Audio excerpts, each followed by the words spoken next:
You want to start that shoulder coming around.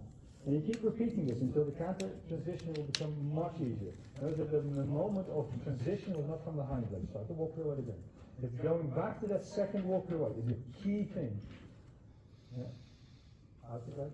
And walk pirouette. Walk outside leg. Keep the scoop in. Yeah. And from the outside hind leg, he lifts you in the air. Out from the outside hind leg.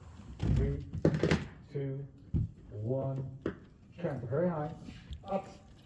And then up. Turn.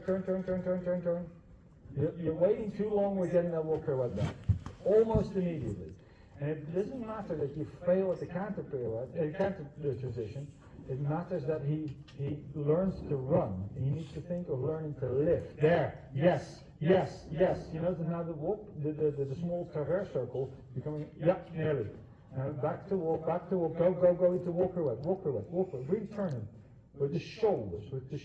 There. It's carrying the shoulders around. Just before you fail, you move his shoulders again. Keep the croup in. There. He knows that he softens. Keep the shoulders and ready. And counter. There. And reward. He did it. Reward. You need to be quicker. So you notice that your habit, at least with him, is to actually counter out of the inside front leg. This is the common default, but it's not what we're looking for. Eventually, we want it to come from the outside hind leg. So you get one chance and one chance only for stride to do it from the outside hind leg. Because there's only one touch for the leg. So you get that sort of boom. And he does that. And this is why he gets fast. So the moment he gets fast, how I solve that is to move his shoulders back in for him to then do that. And then he slows down. When I think slow down first, and then I take half a circle. I don't have half a circle. I go, you want to counter? No, up turn. Up turn. And then at some point he knows that that is not an option. Because it's contradicted by this walk pirouette. Okay. Yeah? So that he doesn't start with the wrong idea. Make him connect the walk pirouette with the counter position and thereby with the eventual counter pirouette. But really allow him to come up his spine. There. Shoulders. Haunches in. There. Yes. There. Up. There. Nearly. Seat bone higher. So you need to invite it more with your in. Yes. Invite it more with your inside. Seat bone. Taller. You need to go up. And go up. Nearly. Yeah. Up. You feel that? Feel that they soften into you? Change the range. Do the same thing on the other side. This is something he needs to still explore and figure out. So just try to make, keep time. You need to figure this out. Take the time you need. Put your outside leg back. And then twist your hip joints to the inside, to the side will come up, side will come up into you. Yes, really. And there. Oh, nearly. And start again. Lift him into the turn. Yes. Lifting him into the turn with your stomach. There, good, and up, there, nearly. So he needs the power from his outside hind leg. 3, 2, 1, power. Oh yes, and reward. You know that how he started trotting? It wasn't a counter, but he started using an impulsion. Yeah, and that is not obvious from the beginning to do impulsion on command. But if you get the impulsion from your leg, then you can make your transitions much more useful. So once he starts understanding that it matters which leg does the pushing, and he figures that out, then all your transition work, your basic transition work, start meaning something. Yeah, because you can do a mini transition, and it might never get any better.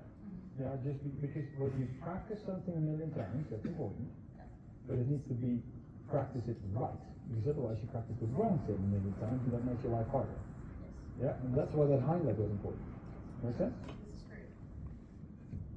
You notice that there's stuff you sometimes do with the mare, where the mare sorts it out for you. He doesn't. No. Because he doesn't know how. Because he's a backbone. Yeah, but even if he understood it, of course he's greener, so he doesn't have as much knowledge to deal with. But even if he did, he might not be physically capable of just going, just do it.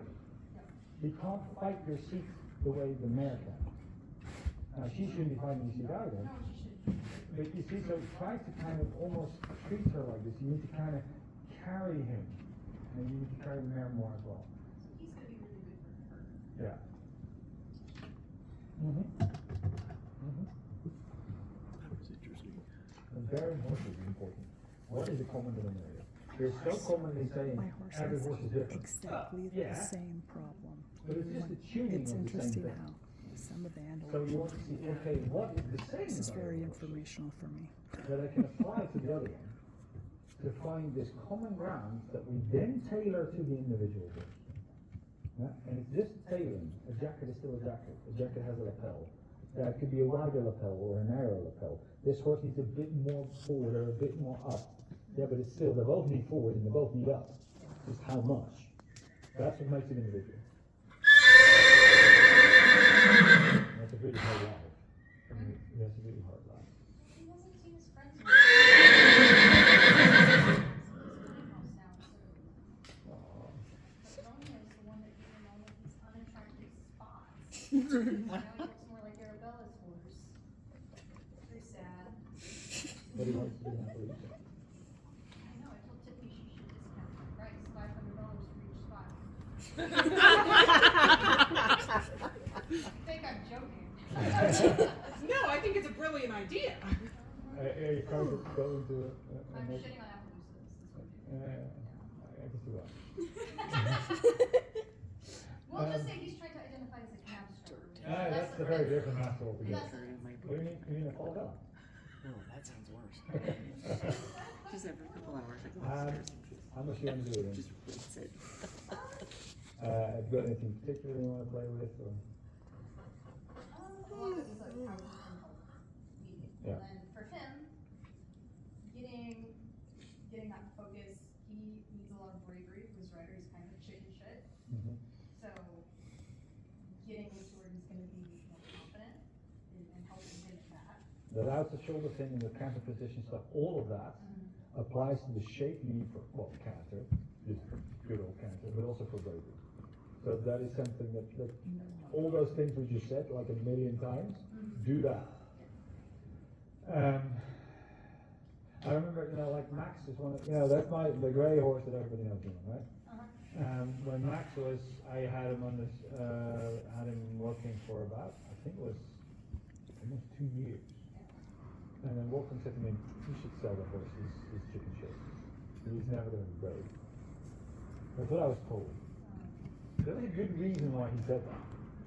There was all the data presented to this master was, well, that's not very horse, is it? And then I tried to turn that around a little bit. Not fully. There's still moments where Max has a moment. But the thing is that if you ride him round enough, provided you use very, very little rein, they will become braver than they would otherwise be.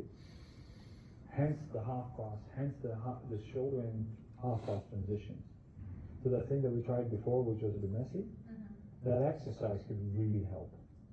And that could help you to get the canter transition, that can help you get the distance to the other horses, that can help you control the angle. So whenever you kind of ride at another horse and he starts doing this thing where he cuts across, making everything worse for himself. And then you kind of go, I want to keep the angle so that you don't run into each other. The moment I bring my hand outwards, he's going to immediately become more chicken. So the wither needs to stay to the inside. So as he then turns into the other horse, he cuts in front of it and whatever. I need to move his ass around to go over there. So steer the back of the horse, but keep the front of the horse with the bend. For a lot of the money, get that wither to the inside. And I don't have many mistakes. And if you go like, yes, to the inside, I'm sorry. None of that. You can't afford that. Your wither to the inside. So try that exercise again, and if he turns, so be it. Forget the wall, feel the direction of the movement. So you go through the corner, in shoulder in already, a clear shoulder in, and you carry him up through here. And then from there, you're going to lead his shoulder to that flag. And he's going to go over there with his shoulders.